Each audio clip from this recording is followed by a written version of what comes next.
Bom, vamos agora começar a aramar e plantar um bonsai de pitangueira. Aqui eu já desenvasei o bonsai e já comecei a aramação dele, né? Já fiz a aramação básica, já tirei a terra do vaso. Importante é que eu preservei um pouquinho dessa terra. Quando você tira a terra, um pouco da terra do vaso, que estava em contato direto com a raiz do bonsai, a gente coloca na bandeja, porque aquela terra tem um pouco de substâncias químicas que a própria raiz segregou. Então é importante no início ele ter contato com aquela terra que ele mesmo produziu, né? É uma espécie de digital do bonsai, né? Um digital da planta. Então você, claro, vai produzir uma terra nova, que vai ser uma mistura de areia, argila,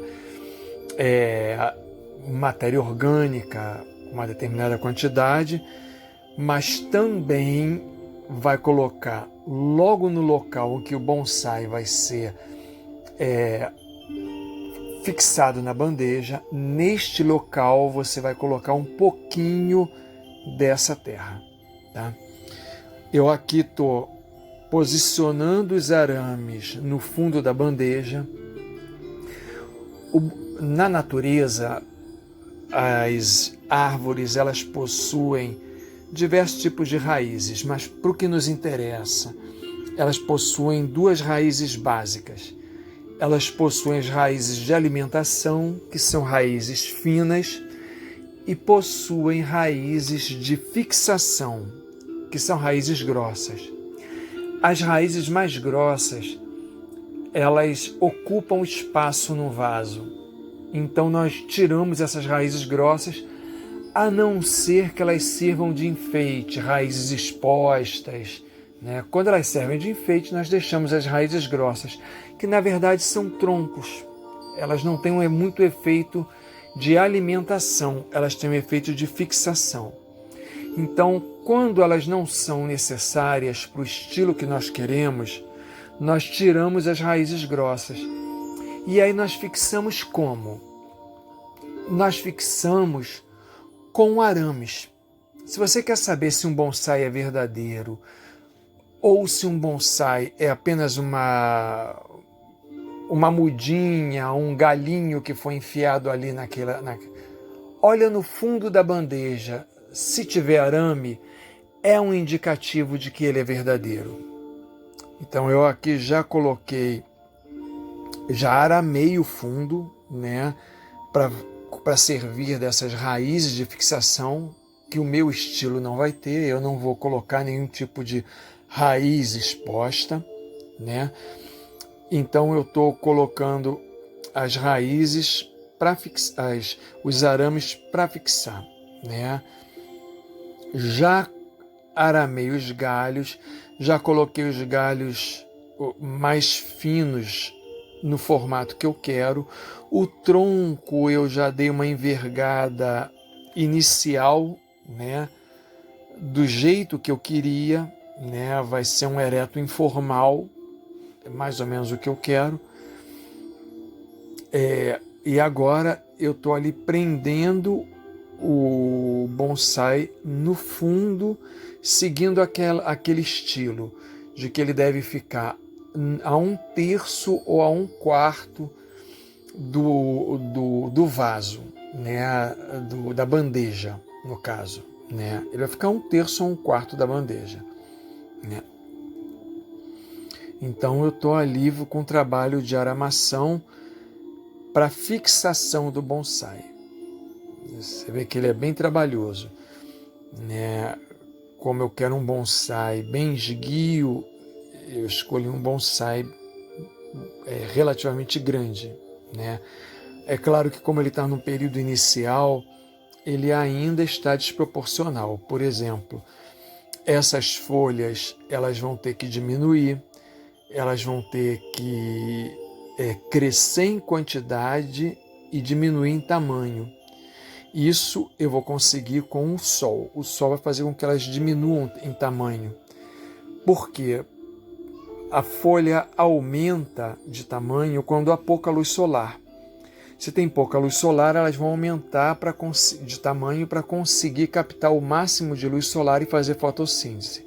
Se você expõe ao sol à medida que aquele tipo de planta aguenta aquela intensidade de sol, ela não precisa ter um tamanho tão grande de sol, de folha, que isso significa perda d'água para ela. Então ela diminui a folha, né? Ela começa a ir abortando folha e vai crescendo folhas menores. E isso vai dando a proporcionalidade da folha com a árvore que você quer. Isso é que vai criando o nanismo. Bom, mas nesse momento eu ainda tenho uma planta que não tem essas características. Eu estou tendo as características de um tronco retorcido do jeito que eu quero e galhos voltados para baixo do jeito que eu quero. Foi com que eu me preocupei agora. É claro que assim que eu plantar, esse bonsai vai ter que se adaptar ao novo ambiente dele, que vai ser essa bandeja. Então o que eu vou ter que fazer? Eu vou ter que colocá-lo pelo menos de 1 a 2 meses num ambiente sombreado. E vou ter que molhá-lo todo dia para que as raízes comecem a crescer e se ajustar. Somente depois de 1 mês, 1 mês e meio, talvez 2 meses, aí eu vou ter que ficar observando, né? É o que a gente chama de hospital ou CTI dos bonsais, né? Somente nesse ambiente próprio para adaptação, para reconstituição do bonsai, né, para que a planta se readapte, é um ambiente muito próprio. Né, ali ela vai receber uma luz muito filtrada, não é uma luz que vai matá-la, que vai secá-la. Somente nesse ambiente, que é um ambiente especial, preparado, é que ela vai conseguir ter as condições próprias para ela crescer, para ela se recompor. Depois disso é que eu vou pensar no tamanho das folhas, é que eu vou pensar na proporcionalidade das folhas. Se eu me antecipar a isso, eu vou matar meu bonsai. Então, nesse momento, eu não estou interessado em proporcionalidade das folhas. Eu estou pensando agora em fixá-lo na bandeja, né? Depois de fixá-lo na bandeja, eu vou colocar numa área que receba uma luz indireta do sol para ele fazer a fotossíntese, mas que não seque a folha, por isso que tem que ser indireta, e a rega tem que ser diária, claro, diária na quantidade que a planta necessite, né? E para isso você tem que estudar a planta, né? A pitangueira, ela aceita bem uma rega diária.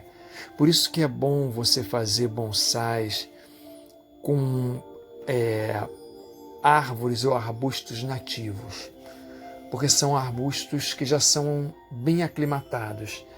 Então você não tem que tomar muito cuidado com rega, com sol, né? Eles já estão acostumados a esse tipo de umidade, a esse tipo de insolação. O sol pleno é o sol pleno daqui. Então você não sacrifica muito ele. Tá aí, eu consegui colocá-lo de uma forma ereta, que é o que eu quero, um ereto informal. Ele está fixado agora. Já coloquei ali um pouquinho do solo que era do vaso, que já tem ali a química que ele produziu, né?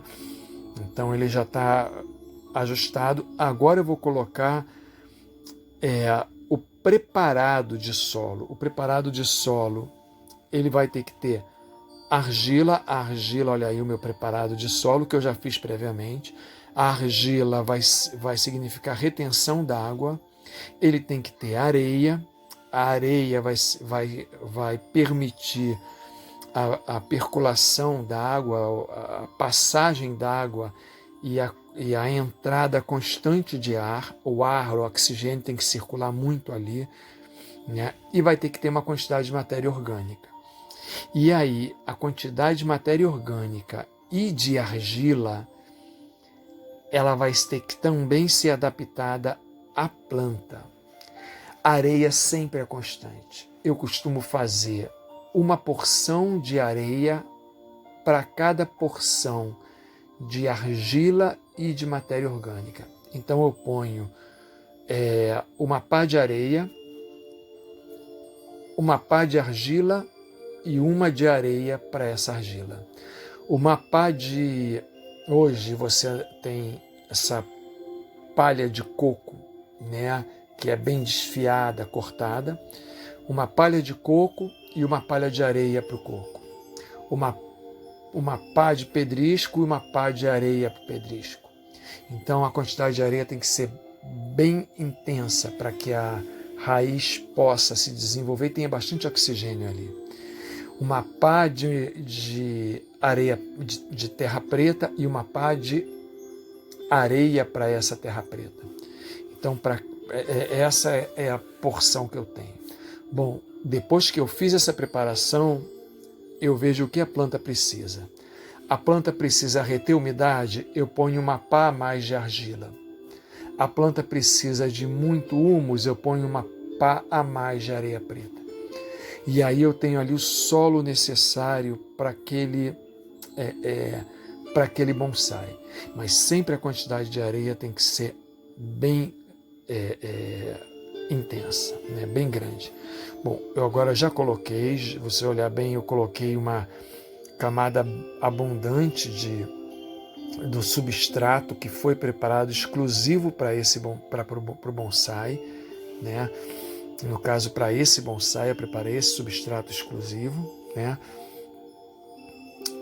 Você vê que eu fiz até um montinho ali. Por quê? Porque quando eu colocar ali, ele está muito poroso. Quando eu colocá-lo num balde d'água, eu vou ter que submergir toda essa parte, todo esse substrato num balde d'água, para a água entrar de baixo para cima e penetrar em todos os poros, né? Esse substrato vai ser todo irrigado e toda a areia vai ser, todo substrato vai ser atingido, né? E a raiz vai ter. Aí eu dei uma acertadinha, porque é claro que de cara ele não ficou como eu queria, e nós temos ele aí, olha, o meu bonsai no estilo ereto informal. Tá ele aí como eu queria. Pronto.